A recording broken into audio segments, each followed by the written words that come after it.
The recent election of Cardinal Giorgia Bergoglio to the position of Pope Francis I was an unprecedented event the world has never before witnessed. It is the first time in history that a member of the Jesuit order has been elected to the highest position of the Roman Catholic Church. Reactions worldwide varied from jubilation to matter-of-fact acceptance to disinterest. These very reactions reveal appalling ignorance of the true nature of the Jesuit order. Widely regarded as a benevolent missionary order, known for its educational institutions, the Jesuit order, as the Society of Jesus is commonly known, has long played an incredibly influential, albeit secretive, role in the destinies of nations, organizations, and individuals. Rulers, presidents, scholars, and even Catholics themselves, who are aware of the evil perpetrated by this powerful, far-reaching order, have left on record grave warnings that all should heed. Following is a compilation of quotes from a variety of sources. Some admit that their own diabolical organizations were modeled on Jesuit principles. Others give warning. A number of those who sought to warn did so at the cost of their lives. World's Last Chance would encourage all to carefully study the following material. Proverbs 1:5 tells us, "A wise man will hear and will increase learning, and a man of understanding shall attain unto wise counsels." Ignatius Loyola, 1491 to 1556, founder of the Society of Jesus and its first superior general. Nor will it contribute a little to our advantage if with caution and secrecy we foment and heighten the animosities that arise among princes and great men, even to such a degree that they may weaken each other. But if there appear any likelihood of reconciliation, then as soon as possible let us endeavor to be the mediators, lest others prevent us.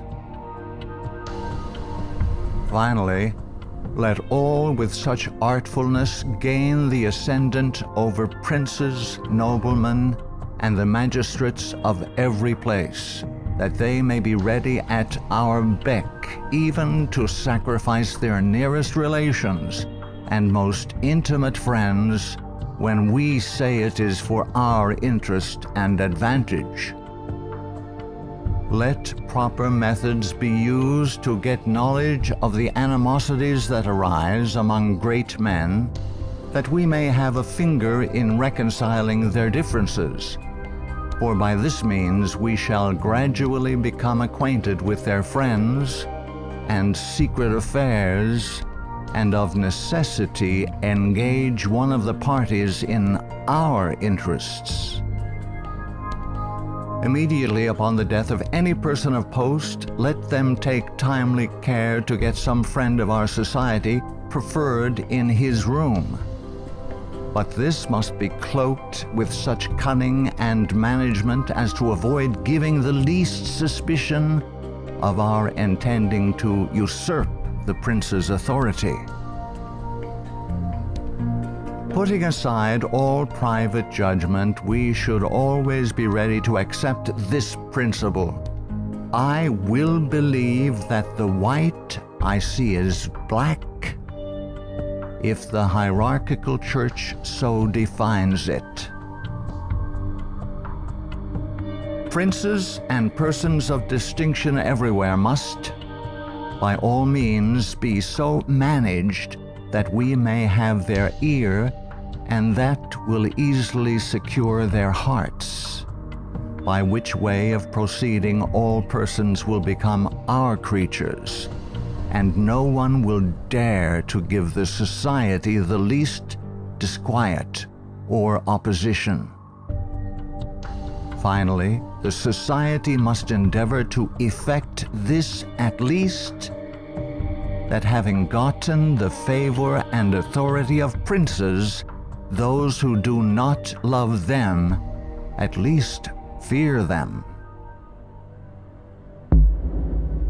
Paolo Sarpi, 1552 to 1623, a Venetian patriot, scholar, scientist, and church reformer.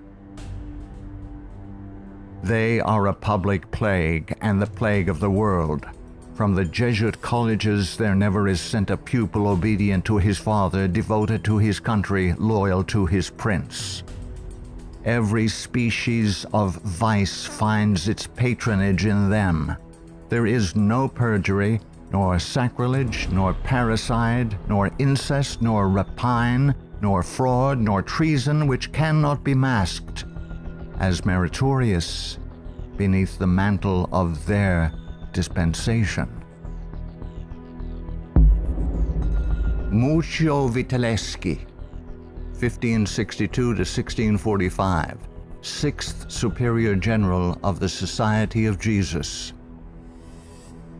When sovereigns require a Jesuit's opinion on any subject, the Jesuit in question is to report the matter to his superior, who is to lay it before several Jesuits for discussion. The resolution formed after this consultation is supplied to the Jesuit, who has been consulted by the sovereign. Priest Antoine Arnaud, 1612 to 1694. Do you wish to excite troubles, to provoke revolution, to produce the total ruin of your country? Call in the Jesuits and build magnificent colleges for these hot-headed religionists. Suffer those audacious priests in their dictatorial and dogmatic tone to decide on affairs of state.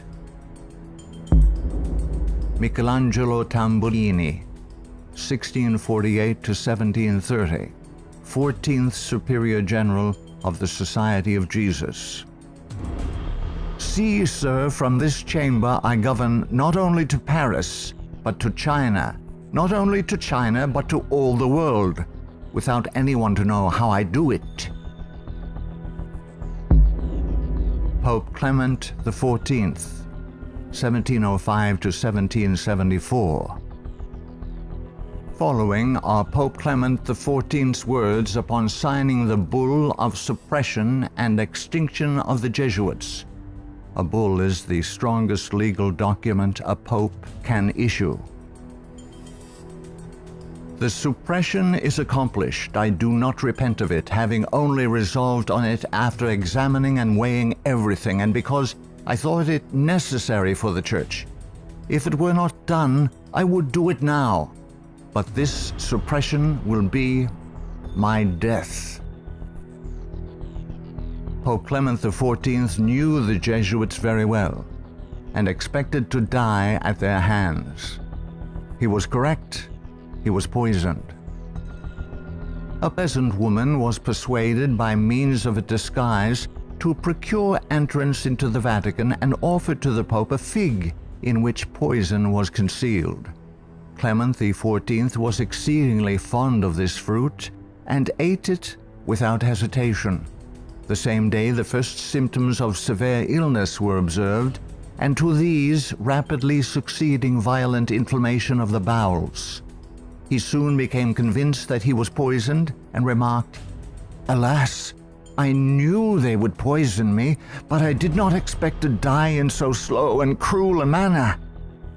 His terrible sufferings continued for several months. When he died, the poor victim, said Comenon, of the execrable Jesuits to which the Bishop of Pistoia, Scipio di Ricci, the nephew and heir of Jesuit General Ricci, fully agreed. Pope Pius VII, the Pope who restored the Society of Jesus. Soon after Pope Pius VII was released from Napoleon's prison in 1814, he quickly restored the Society of Jesus with the papal bull Sollicitudo Omnium Ecclesiarum. If any should again attempt to abolish it, the Society of Jesus, he would incur the indignation of Almighty God and of the holy apostles Peter and Paul. John Adams, 1735–1826, second President of the United States of America. In 1816, John Adams wrote to Thomas Jefferson, third President of the United States, regarding the restoration of the Society of Jesus. My history of the Jesuits is not eloquently written, but it is supported by unquestionable authorities, is very particular and very horrible. Their restoration is indeed a step toward darkness, cruelty, perfidy, despotism, death. I do not like the appearance of the Jesuits.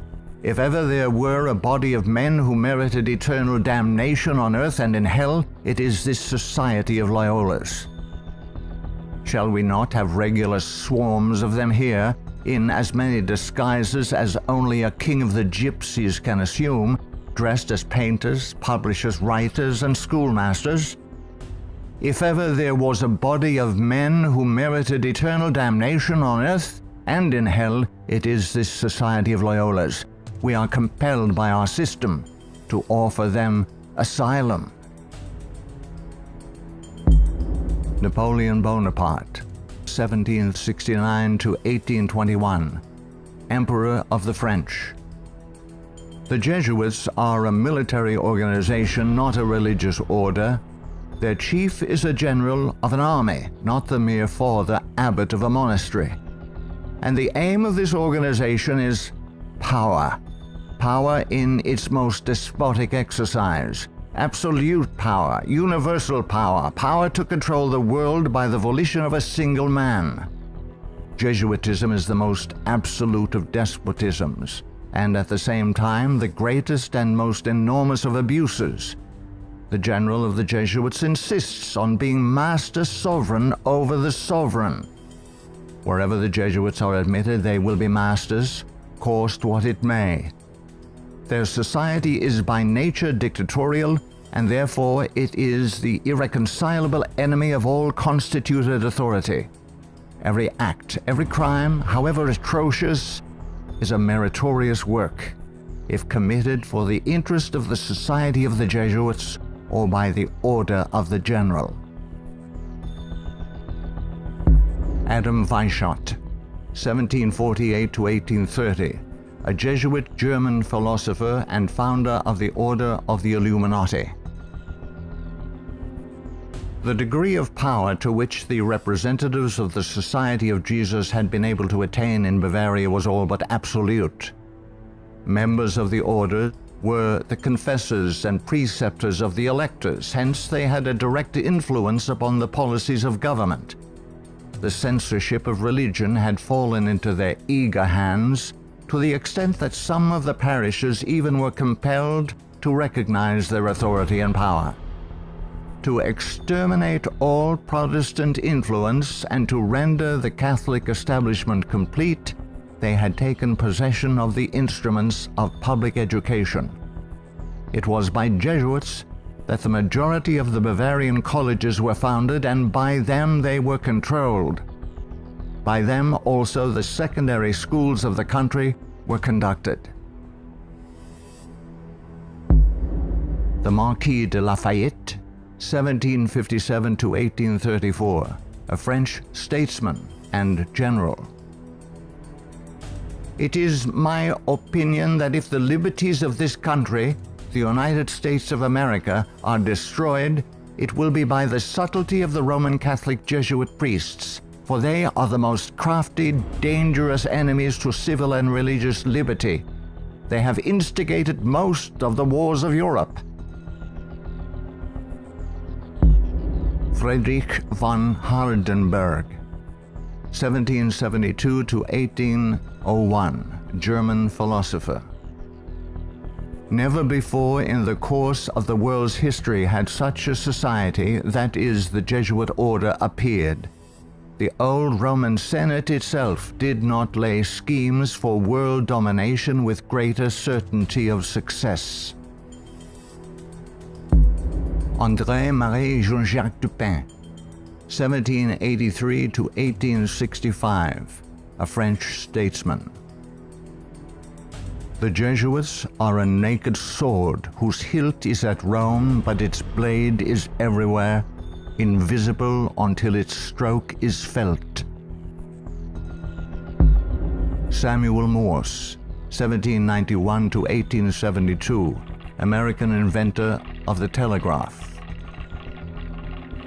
They are Jesuits.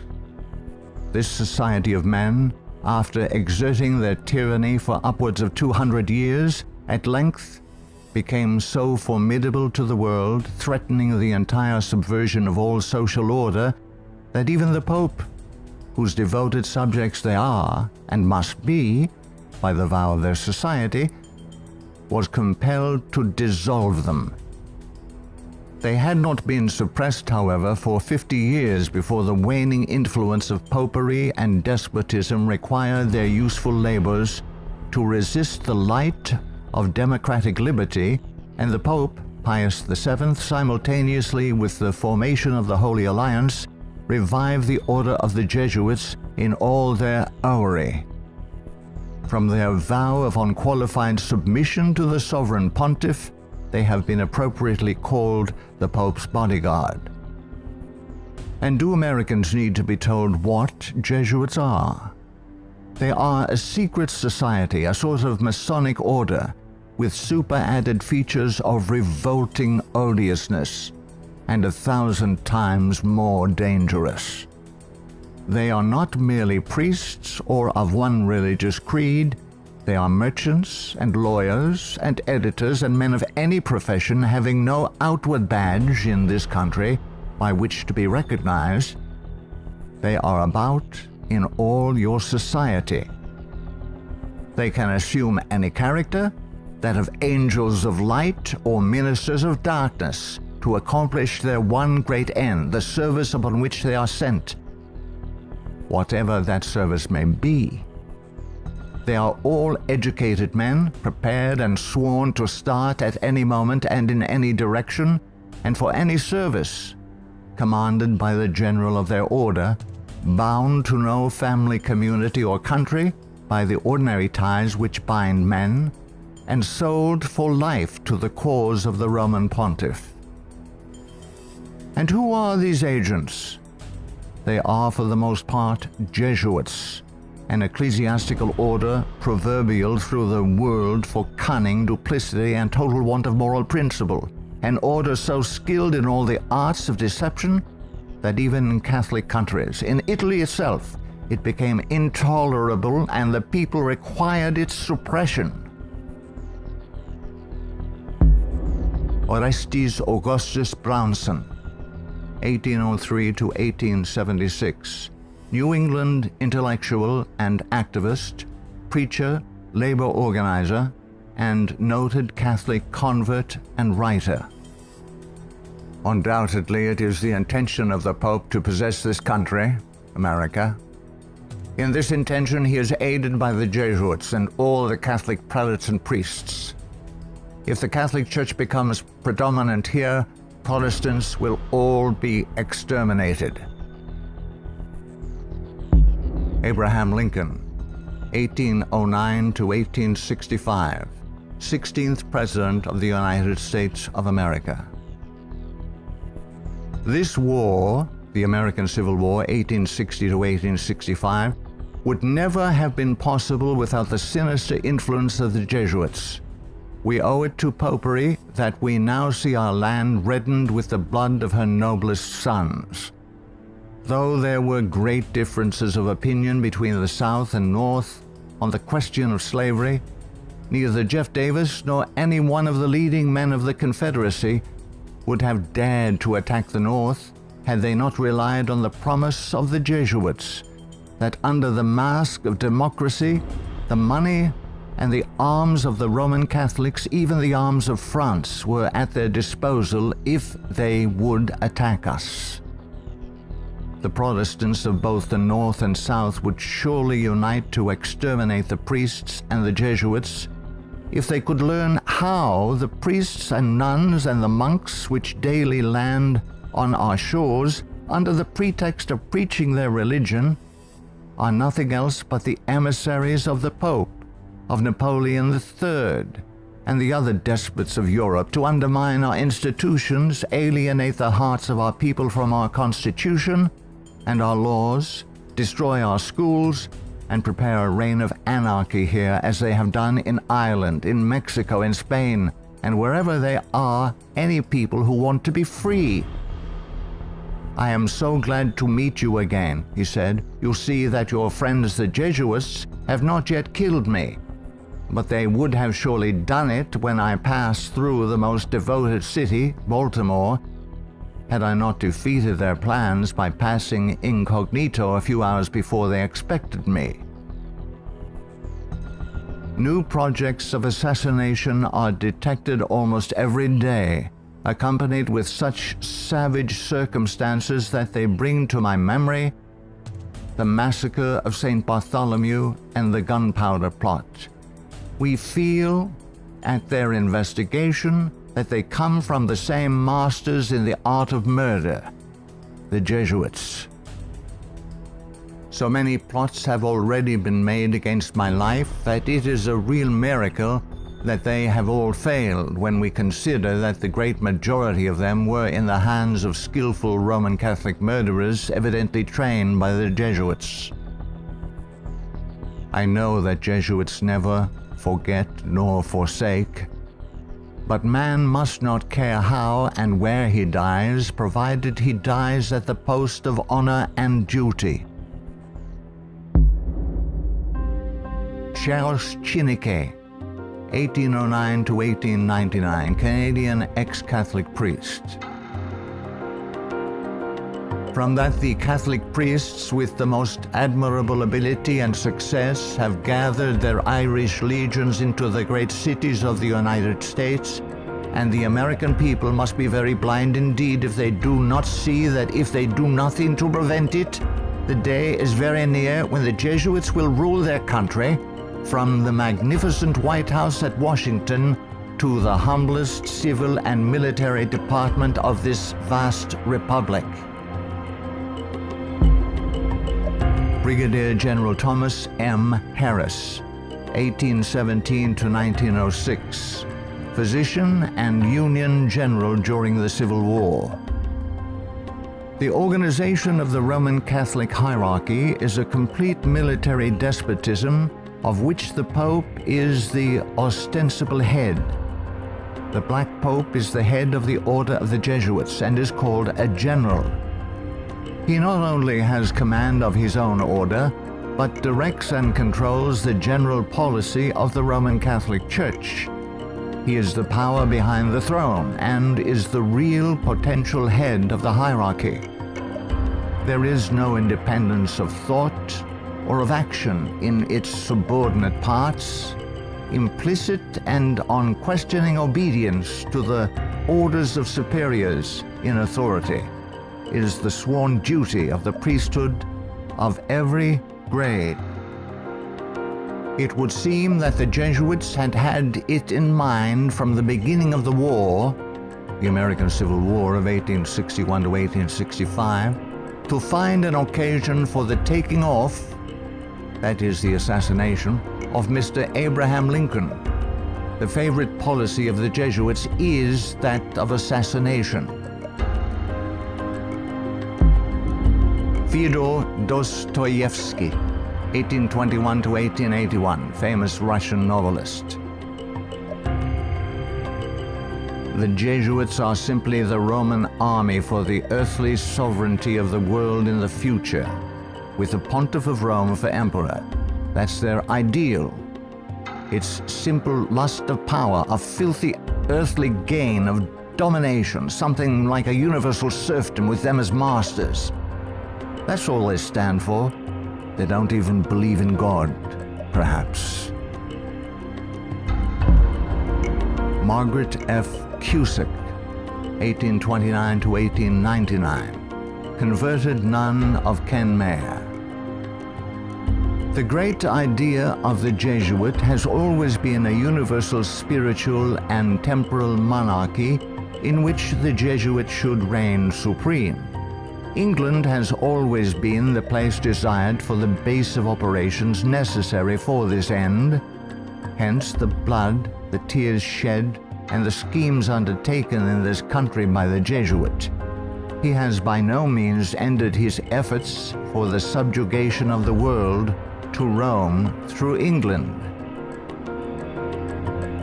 When the Jesuit is expelled from one place, he is not slow to find another.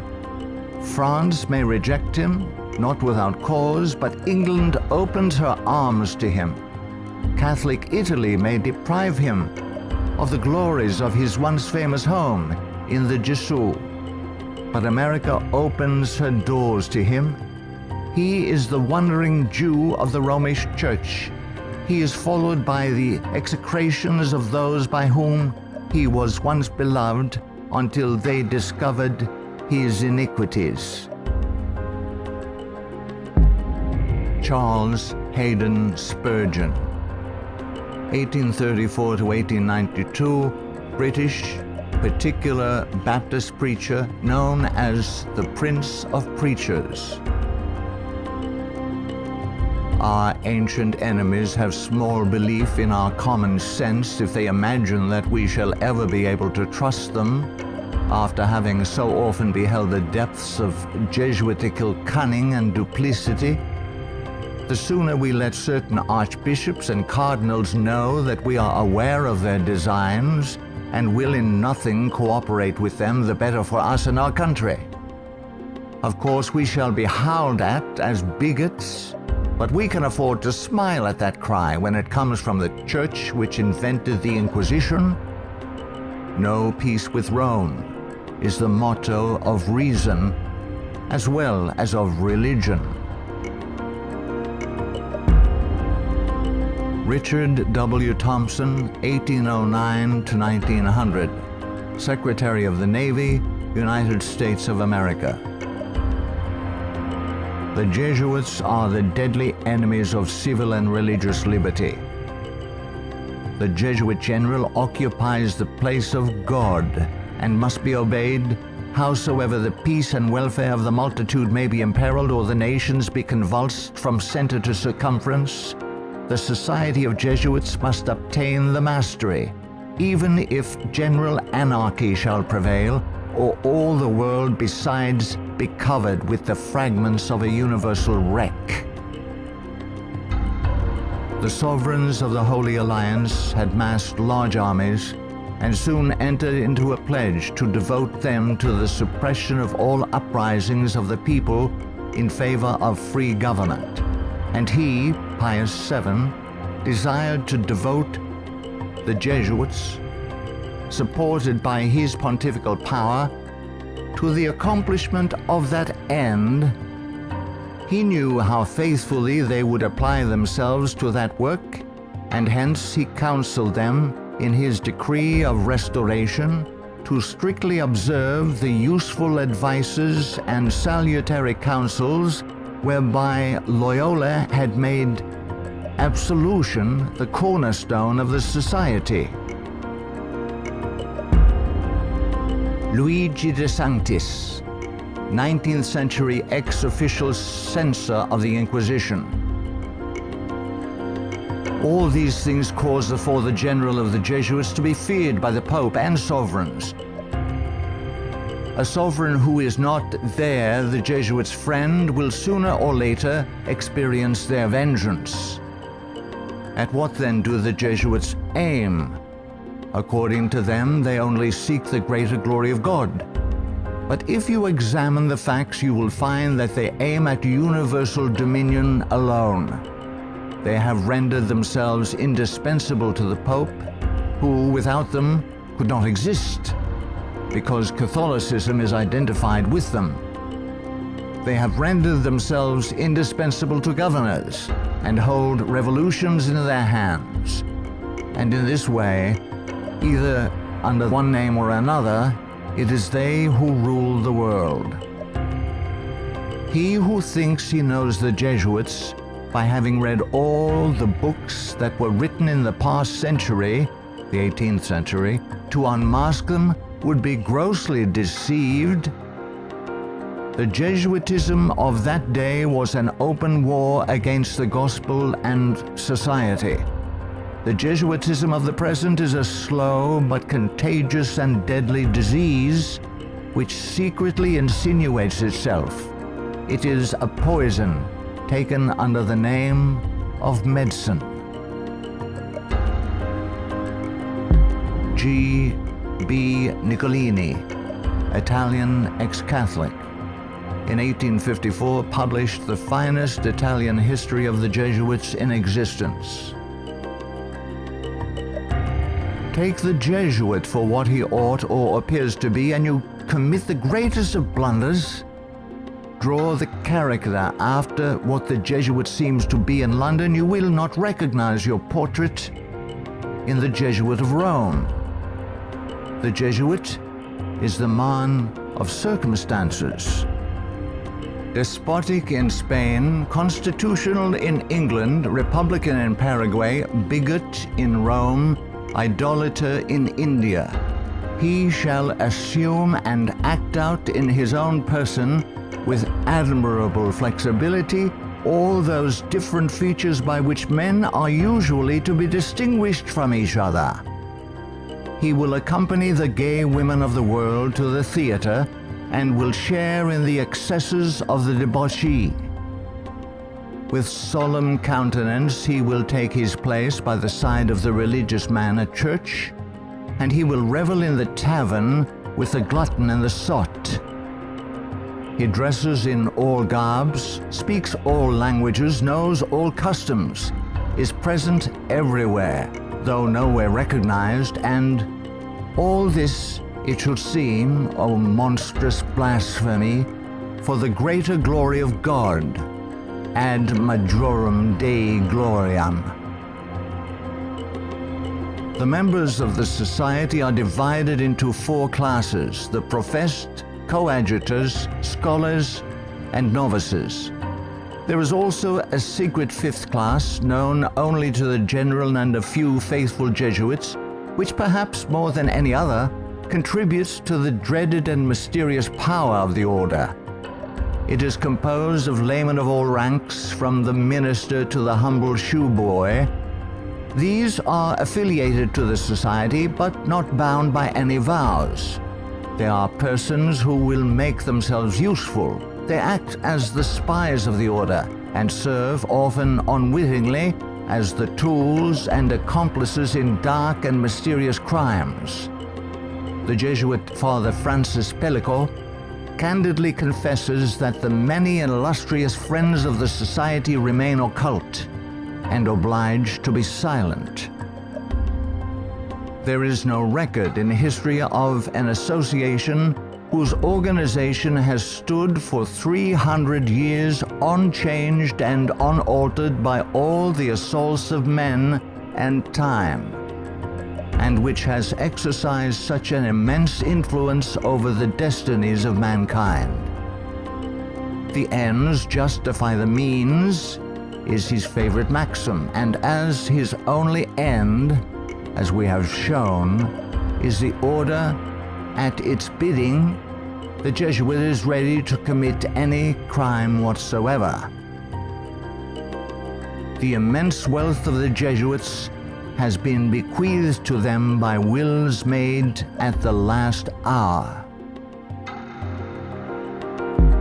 Francis Parkman, 1823 to 1893, American historian.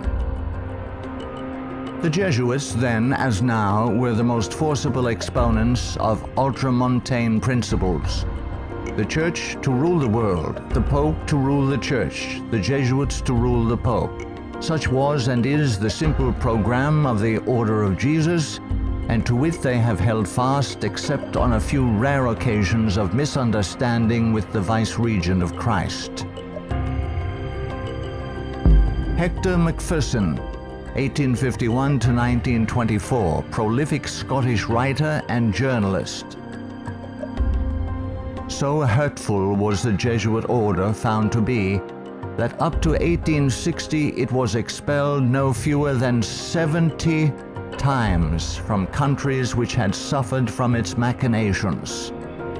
In spite of continental warnings, England under Queen Victoria 1837 to 1901, who opened up communication with the Vatican in 1877 and enabled the order to carry out its Second Irish Massacre 1845 to 1850, has become a Jesuit dumping ground. Those whom other countries have found from sad experience to be enemies, Britain allows to land on her shores and to carry on, unmolested, their work of iniquity. We are carrying toleration to excess, and unless there is a change of policy, this nation will one day pay a heavy penalty. Father Jeremy J. Crowley, 1861 to 1927, American ex-Catholic priest. All through the Middle Ages and the Renaissance period, the popes kept Italy in turmoil and bloodshed for their own family and territorial advantages, and they kept all Europe in turmoil for 2 centuries after the Reformation, in fact, just as long as they could in the wars of religion. Their whole policy is based on stirring up hatred and promoting conflicts from which they hope to draw worldly advantage. Popes and their Jesuitical agents have been and are the instigators of wars, and while the world is having real pain, Rome is having champagne. The Jesuit Superior General is at the head of this black and mute militia which thinks, wills, acts, obeys as the passive instrument of his designs. Their whole life must have but one aim, the advancement of the Jesuit order to which they are attached. How long shall the Roman Catholic hierarchy play the people for fools? Shall the government be of the people, for the people, and by the people, or by the Pope? Let's not let the Pope of Rome name our president for us. Lovers of your country, beware of Jesuitical intrigues, the political power of Romanism, and the honeyed words of politicians reaching after the presidency. Ellen G. White, 1827 to 1915, prolific author and American Christian pioneer. Jesuitism inspired its followers with fanaticism. There was no crime too great for them to commit, no deception too base for them to practice, no disguise too difficult for them to assume. It was a fundamental principle of the order that the end justifies the means. By this code, lying, theft, perjury, assassination were not only pardonable but commendable when they serve the interests of the Church. Under various disguises, the Jesuits worked their way into offices of state, climbing up to be the counselors of kings and shaping the policy of nations. Edmund Ronaine, 1832 to 1911, former Freemason who served as both secretary and master of Keystone Lodge. The religion of Masonry is a system of absolute despotism, and like that of Rome, demands a blind, unquestioning obedience to all its laws, rules, and edicts, whether right or wrong.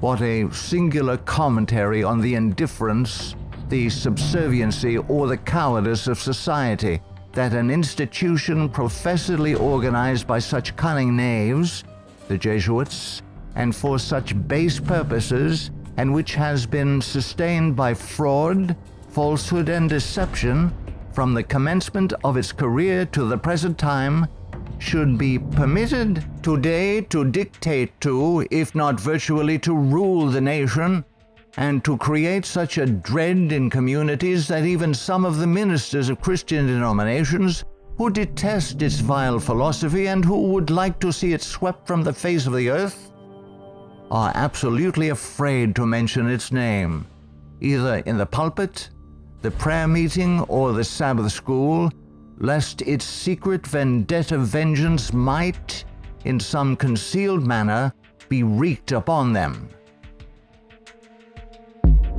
Adolf Hitler, 1889 to 1945, Austrian-born German politician and the leader of the Nazi Party.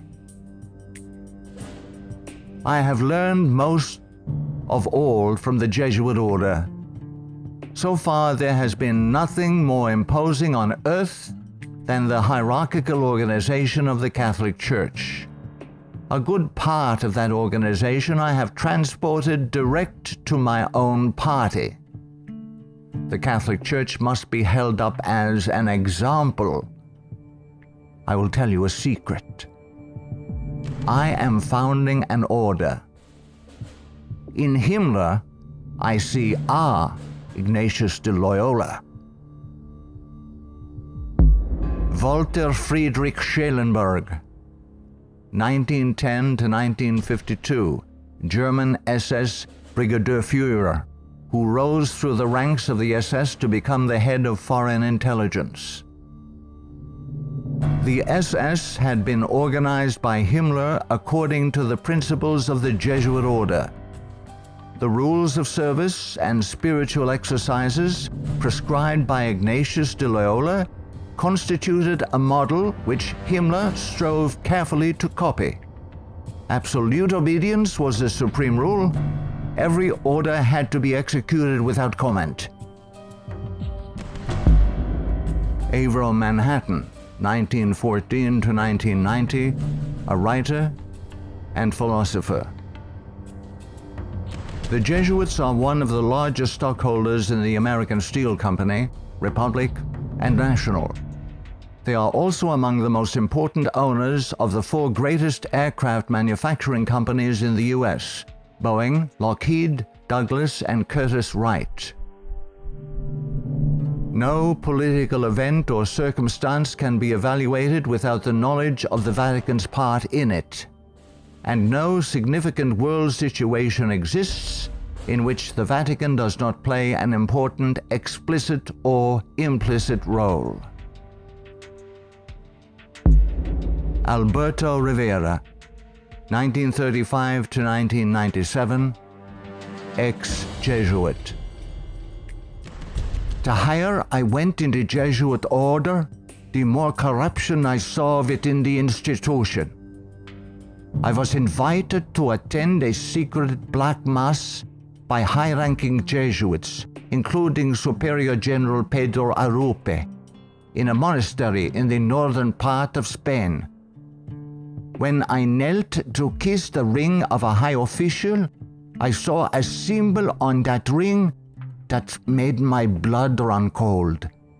It was a Masonic symbol, the compass and the square. A thing I hated, and I had been told to fight against it. I found out the Jesuit general was also a Mason and a member of the Communist Party in Spain. Frederick Tupper Southey III, 1936 to 2007, American composer, musician, author, and artist. The Roman Inquisition had been administered since 1542 by the Jesuits. Edmund Paris, 1894 to 1970, author of The Secret History of the Jesuits.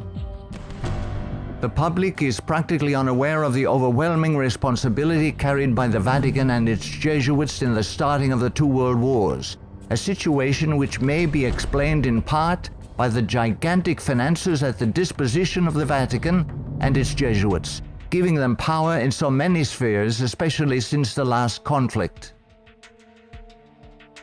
The Jesuits are a secret society, a sort of Masonic order, with super-added features of revolting odiousness and 1,000 times more dangerous. The Führer had come to power thanks to the votes of the Catholic Zentrum, Central Party overseen by Jesuit Ludwig Kass, only 5 years before, 1933. But most of the objectives cynically revealed in Mein Kampf were already realized. This book was written by the Jesuit-controlled Father Bernhard Stempfler and signed by Hitler. For it was the Society of Jesus which perfected the famous Pan-German program as laid out in this book, and the Führer endorsed it. Nino Lobello, 1922 to 1997, American author and journalist, specialized in writing about the Vatican.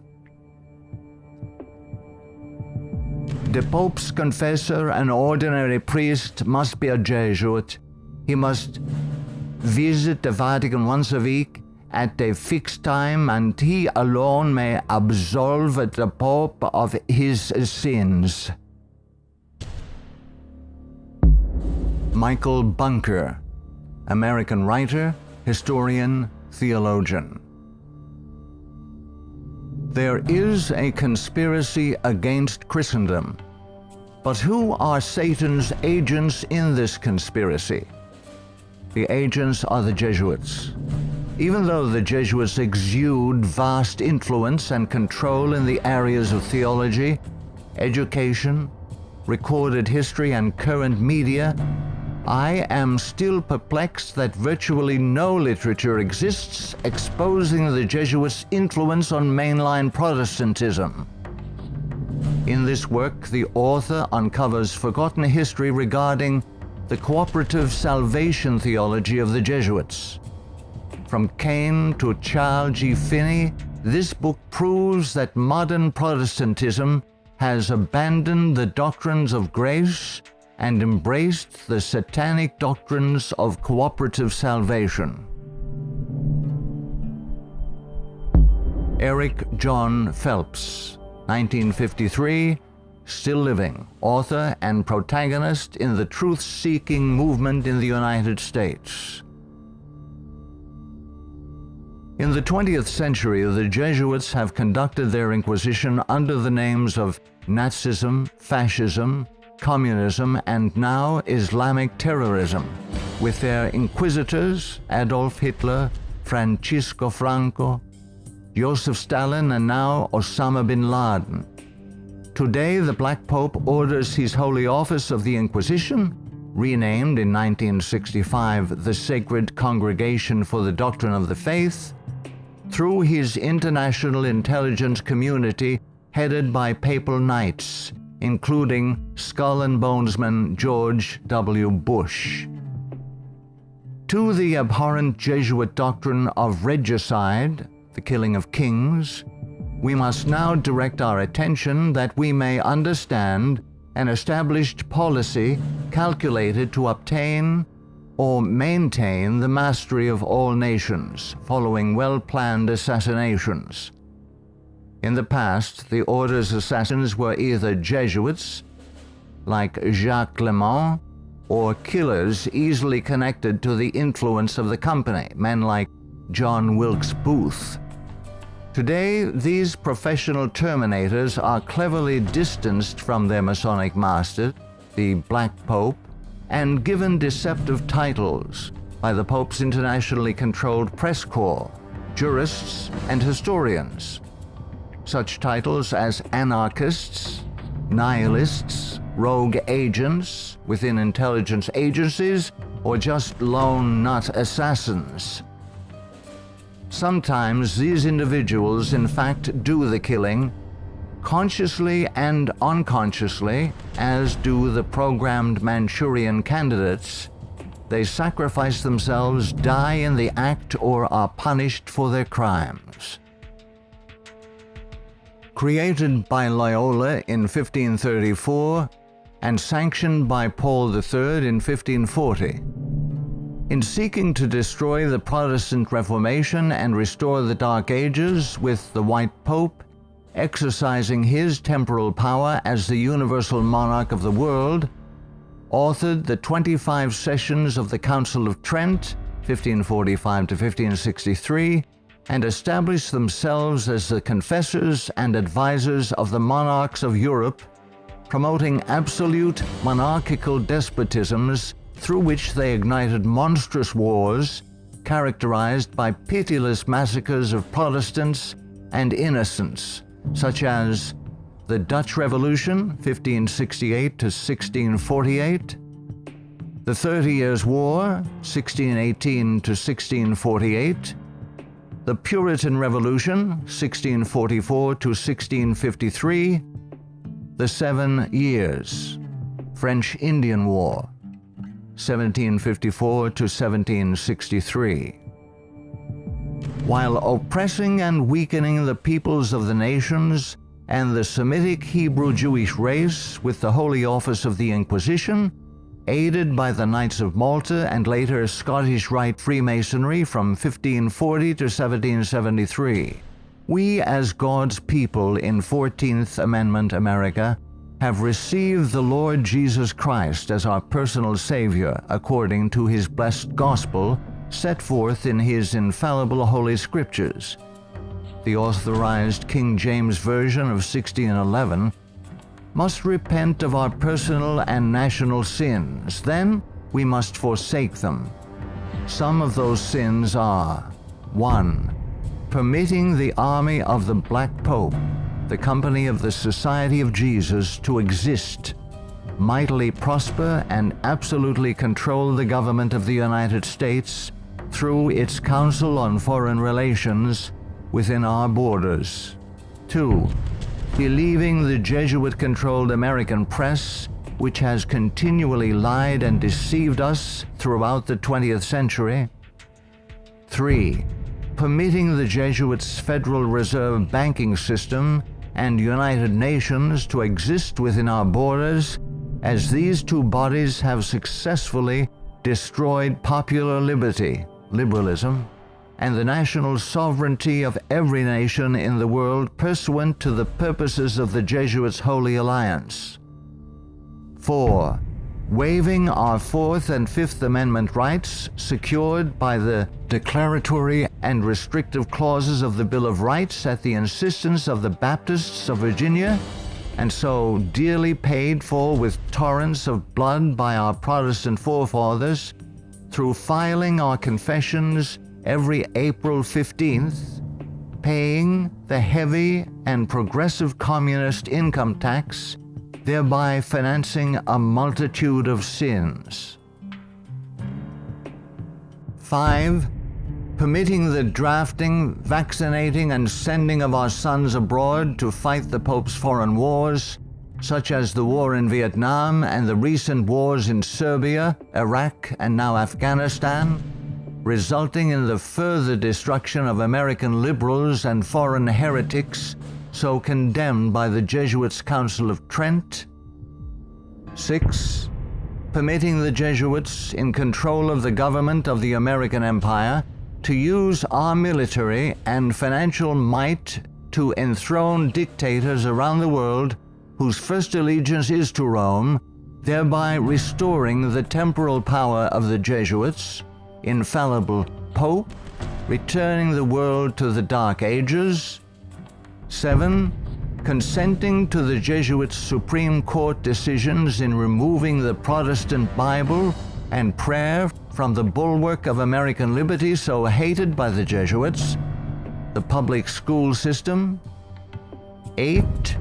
Consenting to the immigration of millions of Roman Catholics and pagan persons of color whose loyalty to the Pope or their own race, religion, and nationality is greater than their loyalty to our Protestant Constitution and Republican form of government, thereby creating a multitude of agitations justifying more centralization of power in Washington, D.C., and through amalgamation, the Africanization of the American white Celtic Anglo-Saxon race being historically the greatest enemy of the Jesuit order, especially its Bible-believing Protestants and Baptists, as intended by the Company of Jesus pursuant to its Jesuit oath.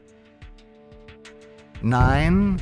Consenting to the Jesuit Supreme Court's several decisions of forced integration, resulting in the destruction of both the white and black races through amalgamation, as the exchange of viruses, bacteria, and parasites, unique to each race, creates powerful combinations in the offspring, producing a non-resistant, weak, and sterile population within 5 generations. 10.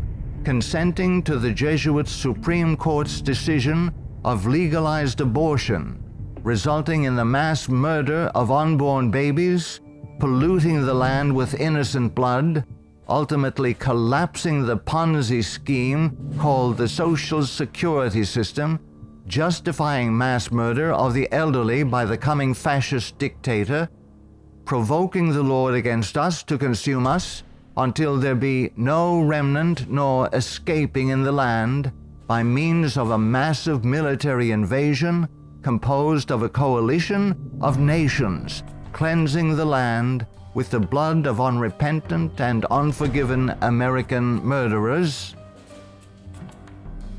11. Succumbing to race hatred as a result of Jesuit-controlled Masonic agitators such as the White Knights of the Ku Klux Klan and the Black Nation of Islam, justifying the imposition of martial law when the inner-city race wars begin. 12. Sheepishly giving up our real wealth, gold and silver coins in exchange for indulgences, the Jesuits' worthless paper money called Federal Reserve notes, and thereby becoming a nation of overworked, unprincipled, money-hungry thieves. 13.